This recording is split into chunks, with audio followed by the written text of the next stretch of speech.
Yes boss, आपकी बात दुरुस्त है। आप ऐसा करें कि मुझे इजाजत दे दे कि मैं इमरान और उसके साथियों के खिलाफ काम करूं, फिर देखें कि ये लोग किस तरह मारे नहीं जाते।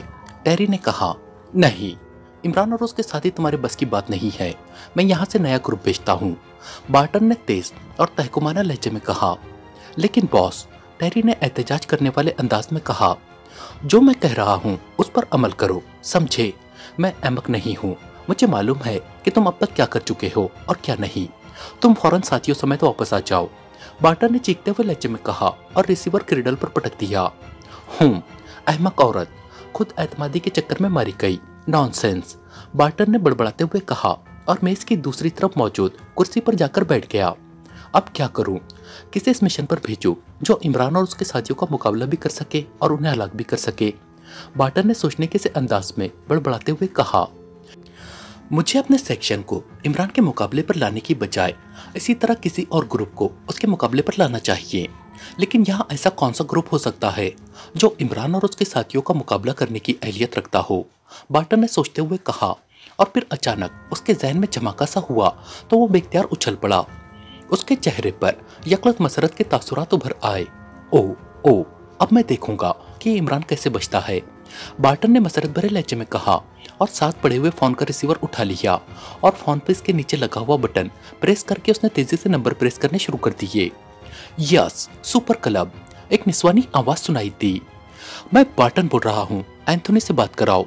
बार्टन ने तेज लहजे में कहा। बॉस इस वक्त मीटिंग में मसरूफ है जनाब, आप 10 मिनट बाद दोबारा फोन करें, दूसरी तरफ से कहा गया। ठीक है, बार्टन ने कहा और क्रिडल दबाकर उसने चंद लम्हों तक हाथ क्रिडल पर रहने दिया और फिर हाथ उठाकर उसने दोबारा नंबर प्रेस करने शुरू कर दिए। यस, सुपर क्लब, वही निस्वानी आवाज सुनाई दी। बार्टन बोल रहा हूँ, 10 मिनट की बजाय मैं 9 मिनट बाद कॉल कर लूँ तो मेरी बात हो सकेगी। बार्टन ने कहा। होल्ड ऑन करें, दूसरी तरफ से कहा गया और बार्टन मुस्कुरा दिया क्योंकि ये सब कुछ खुसूसी कोड था। हेलो, एंथोनी बोल रहा हूँ। चंद लम्हों बाद एक नरम सी आवाज सुनाई दी। बार्टन बोल रहा हूँ एंथोनी, क्या तुम अभी और इसी वक्त मेरे हेडक्वार्टर आ सकते हो? बार्टन ने कहा। क्यों नहीं आ सकता, जरूर आ सकता हूँ। अगर कहो तो सर के बल चलकर आ सकता हूँ। दूसरी तरफ से उसी तरह नर्म लेकिन शौक लहजे में कहा गया। तो फिर आ जाओ, बार्टन ने कहा और क्रिडल दबाकर उसने फोन पे इसके नीचे मौजूद बटन प्रेस करके छोड़ा तो बटन जो पहले अंदर था बाहर निकल आया। उसके साथ ही बार्टन ने क्रिडल को 2-3 बार प्रेस किया। यस बॉस, दूसरी तरफ से उसके सेक्रेटरी की आवाज सुनाई दी। सुनो, एंथोनी आ रहा है, उसे फौरन मेरे ऑफिस तक पहुंचा देना। बार्टन ने कहा और रिसीवर रख दिया। तकरीबन 15 मिनट बाद दरवाजे पर दस्तक की आवाज सुनाई दी। यस, कम इन, बार्टन ने कहा तो दरवाजा खुला और एक दरमियानी कद लेकिन चौड़े जिस्म का नौजवान अंदर दाखिल हुआ। उसके जिस्म पर गहरे रंग का एक इंतहाई कीमती कपड़े का सूट था। आओ एंथोनी, यकीन करो मैं तुम्हारा बड़ी शिद्दत से मुंतजिर था। बार्टन ने मुस्कुराते हुए कहा। मैं तुम्हारी कॉल पर सारे काम छोड़कर आया हूँ। खैरियत है?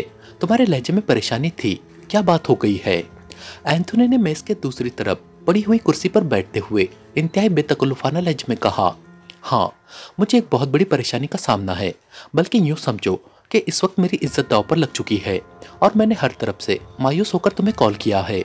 बार्टन ने कहा। ओ, ऐसी क्या बात हुई है, मुझे बताओ, मेरे होते हुए तुम्हें परेशानी नहीं होनी चाहिए। एंथोनी ने चौंक कर कहा तो बार्टन ने शुरू से लेकर टेरी की कॉल तक के तमाम वाकया तफसील से बता दिए। सुजैन मारी जा चुकी है। ओ, वेरी सैड, एंथोनी ने अफसोस भरे लहजे में कहा। हाँ, मुझे भी उसकी मौत पर बेहद अफसोस हुआ है। मैंने उसे समझाया भी था कि इमरान और उसके साथियों को किसी किस्म की मोहलत देने की जरूरत नहीं है, लेकिन उसकी हद से बढ़ी हुई खुद एतमादी ने उसे मरवा दिया। इमरान को तो बस थोड़ा सा मौका चाहिए होता है और वो सिचुएशन बदल लेता है। वो ऐसा ही इंसान है, इसलिए वो दुनिया का खतरनाक एजेंट कहलाता है। बार्टन ने कहा। मैं जानता हूँ उसे, तुम ठीक कह रहे हो, वो वाकई इंतहाई शातिर जहन का आदमी है। तो तुम अब क्या चाहते हो? एंथोनी ने कहा। मैं उस इमरान और उसके साथियों का खात्मा कराना चाहता हूँ। बार्टन ने कहा। मैं तुम्हारा ये काम करने के लिए तैयार हूँ। बार्टन, एक तो तुम्हारी परेशानी देखते हुए और दूसरी बात ये कि ये काम एक्रीमिया के मफाद में है, एंथोनी ने कहा तो बार्टन का चेहरा फर्द मसरत से खिल उठा। ओ, बहुत बहुत शुक्रिया एंथोनी। बस अब मुझे पूरी तरह इत्मीनान हो गया है, क्योंकि तुम सलाहियतों के लिहाज से किसी तरह भी उस इमरान से कम नहीं हो, बार्टन ने कहा। लेकिन ये काम मैं अपने अंदाज में करूंगा। तुम्हें शायद इस बात का इल्म नहीं है कि इमरान मेरा अच्छा दोस्त है।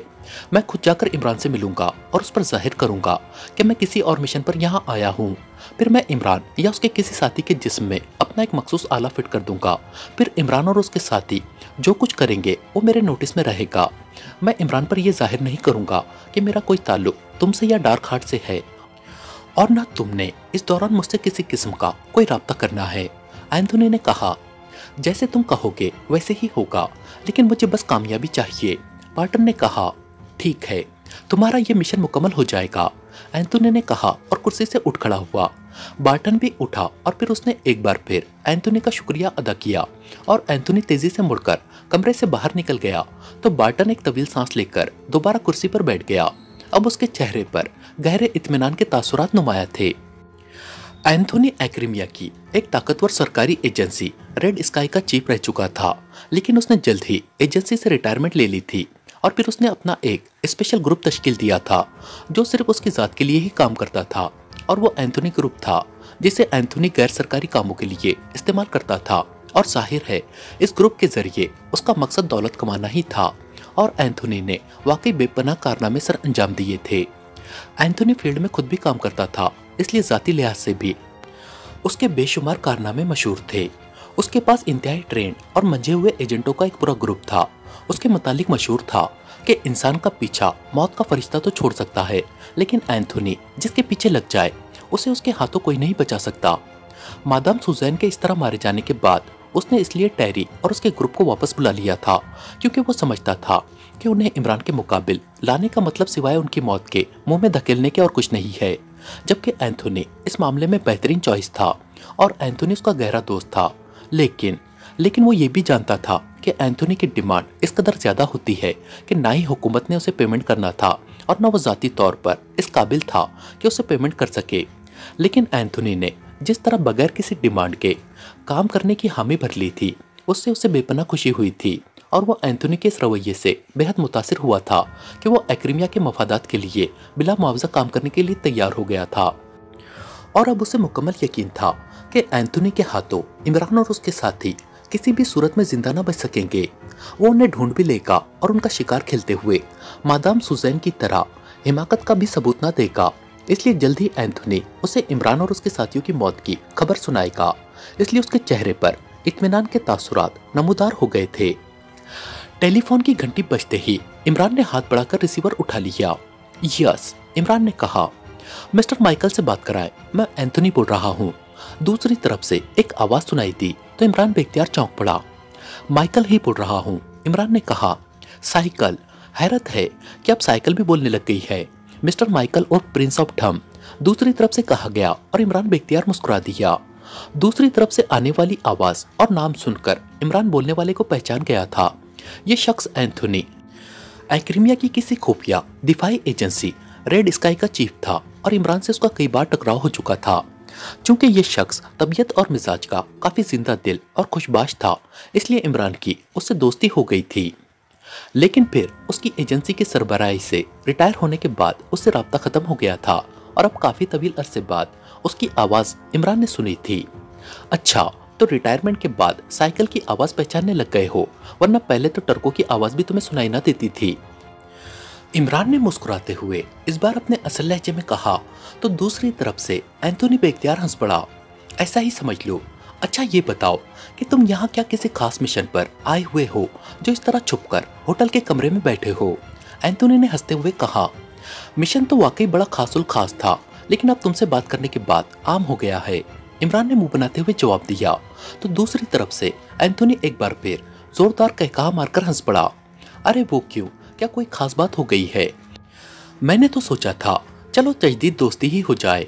मैं भी इत्तेफाक से यहाँ कॉर्सन में आया हुआ था, लेकिन अगर मेरी कॉल से तुम्हारे मिशन में कोई गड़बड़ होने का खदशा है तो फिर मुझे वाकई माइकल से ही मिलना है, एंथोनी ने कहा तो इमरान बेख्तियार मुस्कुरा दिया। गड़बड़ सिर्फ इतनी हुई है कि मैंने शुतुरमुर्ग की तरह गर्दन रेत में दबाई हुई थी और ये समझ रहा था कि मुझे कोई नहीं देख रहा, लेकिन तुम्हारी कॉल आने के बाद मुझे मजबूरन गर्दन बाहर निकालना पड़ी है और ये अच्छा हुआ है। रेत खासी गर्म थी, वरना शायद मेरा चेहरा ही झुलस जाता। इमरान ने जवाब दिया तो एंथोनी बेख्तियार खिलखिलाकर हंस पड़ा। ओके, फिर मैं आ रहा हूँ मुर्ग मुसल्लम खाने के लिए। उम्मीद है तुम मायूस नहीं करोगे, दूसरी तरफ से हंसते हुए कहा गया, और इमरान भी उसके इस खूबसूरत जवाब पर बेख्तियार हंस पड़ा और उसके साथ ही दूसरी तरफ से राब्ता खत्म हो गया। उसी लम्हे कमरे का दरवाजा खुला और सफदर और कैप्टन शकील अंदर दाखिल हुए। इमरान साहब, कर्नल रिचर्डसन उस रिहायतगाह से गायब हो चुका है, हमने कंफर्मेशन कर ली है, सफदर ने कुर्सी पर बैठते हुए कहा। कैसे मालूम हुआ? इमरान ने इंतहाई संजीदा लहजे में कहा। जिस कोठी का पता मादाम सुजैन ने बताया था उसमें कुछ लोग वाकई रहते थे, लेकिन फिर हमारे रेड करने से पहले ही वो उसे खाली कर गए थे, सफदर ने तफसील बताते हुए कहा, और इमरान ने इस बात में सर हिला दिया। थोड़ी देर बाद दरवाजे पर दस्तक की आवाज सुनाई दी तो इमरान के लबों पर मुस्कुराहट उभर आई, जबकि सफदर और कैप्टन शकील दोनों चौंक पड़े। यस, कम इन, इमरान ने कहा तो दरवाजा खुला और एक दरमियानी कद लेकिन चौड़े जिस्म का नौजवान अंदर दाखिल हुआ। उसके जिस्म पर नीले रंग का इंतहाई कीमती कपड़े का और जदीद तराश का सूट था। उसकी आंखों पर सुर्ख सुर्ख शीशों वाली गॉगल थी। आओ एंथोनी, वाकई बड़े तवील अरसे बाद मुलाकात हो रही है, लेकिन तुम शायद किसी छोटी सी बंटबिया में रहे हो कि तुम में मामूली सी भी तब्दीली नहीं आई। इमरान ने उठकर खड़े होते हुए कहा तो सफदर और कैप्टन शकील भी खड़े हो गए। तुम भी अभी तक बूढ़े नहीं हुए हो, एंथोनी ने मुस्कुराते हुए कहा, और इमरान और एंथोनी दोनों ही बेख्तियार हंस पड़े। फिर उन दोनों ने बड़े गर्मजोशाना अंदाज में मुसाफा किया। ये मेरे साथी हैं सफदर सईद और कैप्टन शकील, और ये एंथोनी हैं, रेड स्काई एजेंसी का रिटायर्ड चीफ, इमरान ने कहा तो सफदर और कैप्टन शकील दोनों ने इस बात में सर हिला दिए। एंथोनी के लिए जूस मंगवा लो, इमरान ने सफदर से कहा। आप लोग गपशप करें, हम आ रहे हैं।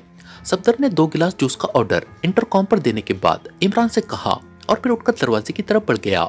कैप्टन शकील उसके पीछे था।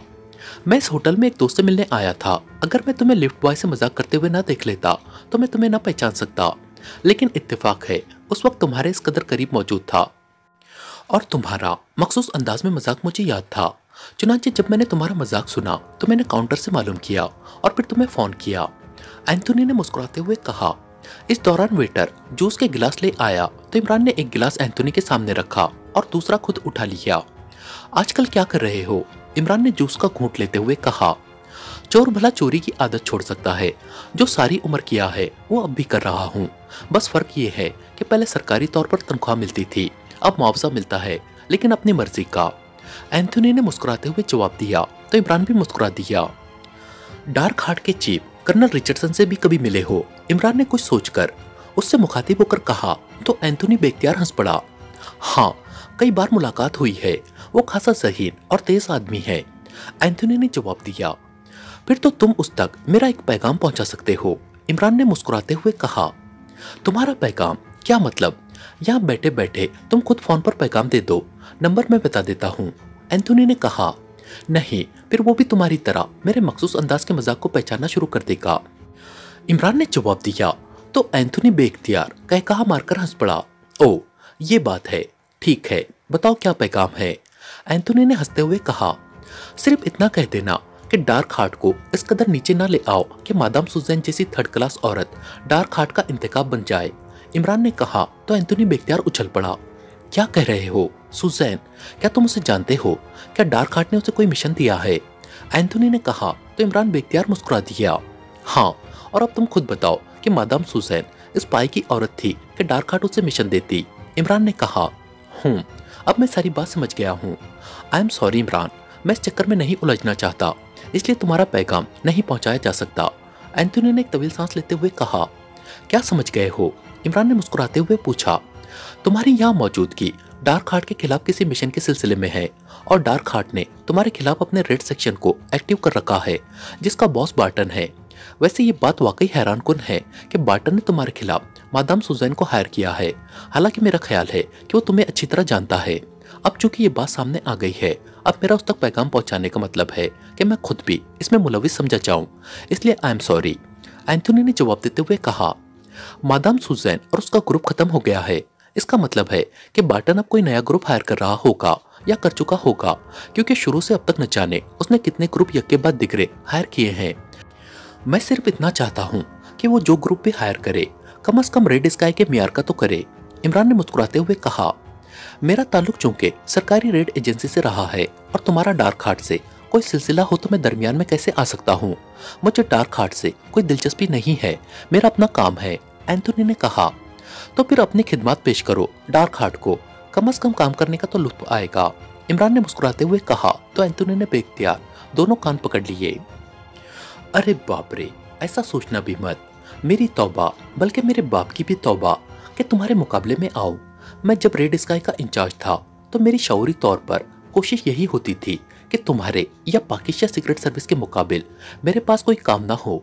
बेशुमार बार ऐसे मौके आए तो मैंने साफ इनकार कर दिया, और अब जबकि मैं आज़ाद हो चुका हूँ तब मुझे क्या ज़रूरत है शेर के मुंह में सर डालने की। एंथोनी ने जवाब दिया तो इमरान बेख्तियार हंस पड़ा। ओके, बहरहाल अच्छा हुआ कि तुमसे मुलाकात हो गई। मेरे पास भी तुम्हारे लिए काम मौजूद है। इमरान ने कहा, तुम्हारे पास मेरे लिए काम? क्या मतलब, कौन सा काम है? एंथोनी ने चौंक कर हैरत भरे लहजे में कहा, मुझे डार्क हार्ट के हेडक्वार्टर की तलाश है जिसके बारे में तुम यकीनन जानते होगे। इमरान ने जवाब दिया तो एंथोनी बेख्तियार हंस पड़ा। सॉरी इमरान, मैं ये काम नहीं कर सकता। मेरा एक उसूल है कि मैं सरकारी मामलात में मुदाखलत नहीं करता। एंथोनी ने साफ लहजे में जवाब देते हुए कहा, ओके, अच्छा उसूल है। इमरान ने मुस्कुराते हुए कहा, अब मुझे इजाजत। मेरा ख्याल है अब तुमसे उस वक्त तक मुलाकात नहीं होनी चाहिए जब तक तुम अपने मिशन से फारिग ना हो जाओ, वरना बार्टन को इत्तला मिल गई तो उसने यही समझना है कि मैं तुम्हारी मदद कर रहा हूँ और मैंने एक्रीमिया में बहरहाल रहना है, इसलिए गुड बाय। एंथोनी ने कहा और तेज तेज कदम उठाता बैरूनी दरवाजे की तरफ बढ़ गया। जब वो कमरे से बाहर चला गया तो इमरान ने हाथ बढ़ाकर फोन का रिसीवर उठाया और फोन पे के नीचे लगा हुआ बटन प्रेस करके फोन डायरेक्ट किया और फिर तेजी से नंबर प्रेस करने शुरू कर दिए। Greenfield corporation. राब्ता कायम होते ही एक निस्वानी आवाज सुनाई दी, प्रिंस ऑफ ढम बोल रहा हूँ, राफ्ट से बात कराओ। इमरान ने संजीदा लहजे में कहा, यस सर, होल्ड ऑन करे। दूसरी तरफ से कहा गया, हेलो, राफ्ट बोल रहा हूँ। चंद लम्हों बाद एक मर्दाना आवाज सुनाई दी, प्रिंस ऑफ ढम बोल रहा हूँ। इमरान ने उसी तरह संजीदा लहजे में कहा, यस सर, हुक्म फरमाए। दूसरी तरफ से कहा गया, तुम्हारे लिए काम निकल आया है राफ्ट। इमरान ने मुस्कुराते हुए कहा, यह मेरी खुशकिस्मती है प्रिंस कि आपने मुझे काम के लिए मुंतखब किया है। दूसरी तरफ से राफ्ट ने कहा तो इमरान बेख्तियार हंस पड़ा। रेड स्काई के साबिक चीफ एंथोनी को तुम जानते हो? इमरान ने कहा, हाँ, वो आजकल यहाँ कॉर्सन में ही है। राफ्ट ने जवाब दिया, गुड, इसका मतलब है कि वाकई तुम अब काम के आदमी बन चुके हो। बहरहाल एंथोनी यहाँ होटल में मुझसे मिलने आया था। तुम ऐसा करो कि उसे इस अंदाज में चेक करो कि ये मालूम हो सके कि उसका यहाँ मिशन क्या है। इमरान ने कहा, आपसे मुलाकात से तो साफ जाहिर होता है कि लामहला वो आपके खिलाफ काम नहीं कर रहा। रॉफ ने कहा, एंथोनी बेहद ज़हीन और जहांदीदा आदमी है, लेकिन उसका जो भी टास्क है वो बहरहाल हमारे आड़े जरूर आएगा, इसलिए मैं उसके असल टास्क के बारे में मालूमात हासिल करना चाहता हूँ। इमरान ने कहा, प्रिंस, अगर वो किसी भी तरह आपके खिलाफ काम कर रहा होता तो लामहला वो आपसे मिलने से गुरेज करता, क्योंकि वो आपसे अच्छी तरह वाकिफ है। उसे मालूम है कि आपसे मुलाकात के बाद आपने लामहला मशकूक हो जाना है। रॉफ ने कहा, हो सकता है कि वो ऐसा ही करना चाहता हो, मतलब है कि वो हमें मशकूक करना चाहता हो, और ये भी हो सकता है कि इस तरह वो खुलकर काम करना चाहता हो। वैसे मेरा एक आइडिया है कि वो यहाँ हमारे खिलाफ बराह रास्त काम करने आया है, क्योंकि इससे पहले ये काम मादाम सुजैन का ग्रुप कर रहा था जो खत्म हो गया है, और उसके बाद अचानक एंथोनी सामने आ गया है। इमरान ने कहा, ऐसा है तो फिर ज्यादा आसानी से मालूम हो जाएगा। बहरहाल आप फिक्र न करें, ये काम मेरे जिम्मे रहा, मैं जल्दी आपको फाइनल रिपोर्ट दूंगा। रॉफ ने कहा तो इमरान ने उसका शुक्रिया अदा किया और रिसीवर रख दिया। थोड़ी देर बाद दरवाजा खुला तो सफदर और कैप्टन शकील, जूलिया और तनवीर चारों अंदर दाखिल हुए। सफदर बता रहा था कि रेड स्काई का कोई साबिक चीफ एंथोनी यहाँ आया था। जूलिया ने अंदर दाखिल होते हुए इमरान से मुखातिब होकर कहा, हाँ। इमरान ने मुस्कुराते हुए जवाब दिया, लेकिन उसने तुम्हें पहचाना कैसे था? क्या तुमने उसे खुद बुलाया था? जूलिया ने कहा, वो सब अब कुर्सियों पर बैठ चुके थे। नहीं, बस अचानक उसका फोन आया और उसने बताया कि वो मुझे पहचान गया है। मैं खुद हैरान था कि उसे कैसे इल्म हो गया, लेकिन फिर उसने खुद ही बताया कि वो यहाँ होटल में मौजूद था कि मैंने अपनी आदत के मुताबिक लिफ्ट बॉय के साथ मजाक किया तो वो पहचान गया कि प्रिंस ऑफ ढम यहाँ पर छुपा बैठा है। इमरान ने मुस्कुराते हुए जवाब दिया तो जूलिया के साथ साथ दूसरे साथी भी हंस पड़े। फिर इस मेकअप का फायदा अगर तुम मजाक करने से बाज नहीं आ सकते, जूलिया ने हंसते हुए कहा। अब क्या करूं, आदत सी पड़ गई है, इमरान ने जवाब दिया तो कमरा कहकाहों से गूंज उठा। इमरान साहब, अब हम ब्लैक हार्ट के हेडक्वार्टर को कैसे तलाश करेंगे? हम किसी तरह हेडक्वार्टर तक पहुंच जाए और वहां से एंटी मिसाइल फार्मूला वापस ला सके। इसके लिए आपने क्या लाए अमल सोचा है? सफदर ने कहा। मेरा ख्याल है कि लाए अमल खुद चलकर हमारे पास आ गया है, इमरान ने जवाब दिया तो सब साथी उसकी बात सुनकर बेख्तियार चौंक पड़े। क्या मतलब? क्या ये एंथोनी अब हमारे खिलाफ काम करेगा? सफदर ने कहा तो इमरान बेख्तियार मुस्कुरा दिया। हमारे खिलाफ वो काम नहीं करेगा, हमें उसके खिलाफ करना पड़ेगा, लेकिन अभी मामला कंफर्म नहीं है। मैंने पाकिस्तान सीक्रेट सर्विस के चीफ की एक खास टीम पर यहाँ के एक ग्रुप के जिम्मे ये काम लगाया है। उसकी कॉल आने पर मामला हतमी तौर पर सामने आएंगे, इमरान ने जवाब दिया। मेरा ख्याल है कि तुम खुद अभी तक वाजे नहीं हो, जूलिया ने कहा। जाहिर है मैं मेकअप में हूँ, वाजे कैसे हो सकता है? इमरान ने कहा। ये आखिर तुम्हें क्या होता है? अच्छी भली गुफ्तगू करते करते यकलक पटड़ी से उतर जाते हो, जूलिया ने चिल्लाकर कहा। पटड़ी टेढ़ी हो जाती है, अब बताओ मेरा इसमें क्या कसूर है? इमरान ने बड़े मासूम से लहजे में जवाब दिया। मिस जूलिया, अगर आप इजाजत दे तो मैं वापस चला जाऊं। अचानक खामोश बैठा हुआ तनवीर बेख्तियार बोल पड़ा तो सब साथी बेख्तियार चौंक पड़े। अरे वाह, नेकी और पूछ पूछ। जूलिया के बोलने से पहले ही इमरान बोल पड़ा और सब एक बार फिर बेख्तियार हंस पड़े। मैं तुमसे बात नहीं कर रहा, मिस जूलिया से बात कर रहा हूँ, तनवीर ने भुनाए हुए लहजे में कहा। क्या मतलब? ये तुम्हें वापस जाने का ख्याल क्यों आ गया? जूलिया ने हैरान होकर कहा। सारा काम तो इमरान ने ही करना है, इसलिए अब हमने क्या करना है, यहाँ बैठकर, तनवीर ने मुंह बनाते हुए कहा। और फिर इससे पहले कि मजीद कोई बात होती, फोन की घंटी बज उठी और इमरान ने हाथ बढ़ाकर रिसीवर उठा लिया। यस, इमरान ने बदले हुए लहजे में कहा। राफ्ट बोल रहा हूँ प्रिंस। दूसरी तरफ से राफ्ट की आवाज सुनाई थी तो इमरान ने हाथ बढ़ाकर फोन का लाउडर का बटन प्रेस कर दिया। क्या हुआ? इतनी जल्दी तो तुम्हारी कॉल आने की मुझे तवक्को न थी। क्या कोई खास बात हो गई है? इमरान ने कहा। इत्तेफाकन काम जल्दी हो गया है। एंथोनी के क्लब में एक खास आदमी से राब्ता हो गया था और उससे हतमी तौर पर मालूमात मिल गई है कि एंथोनी यहाँ आप और आपके साथियों के खिलाफ काम करने के लिए आया है, रॉफ्ट ने जवाब दिया। उसकी खिदमत किसने हासिल की है? इमरान ने पूछा। डार्क हार्ट के रेड सेक्शन के इंचार्ज बार्टन ने, वो उसका गहरा दोस्त है। उसे बार्टन की कॉल मिली थी कि वो बेहद परेशान है, जिस पर एंथोनी सारे काम छोड़कर उसके पास गया और फिर वापसी पर उसने अपने ग्रुप को कॉल करके उन्हें बताया कि उन्होंने आपको ट्रेस करके खत्म करना है और फिर वो यहाँ पहुंच गए, राफ्ट ने जवाब दिया। क्या ये हतमी मालूमात है? इमरान ने कहा। जी हाँ, 100% हतमी, राफ्ट ने इंतहाई एतमाद भरे लहजे में जवाब दिया। और कुछ? इमरान ने कहा।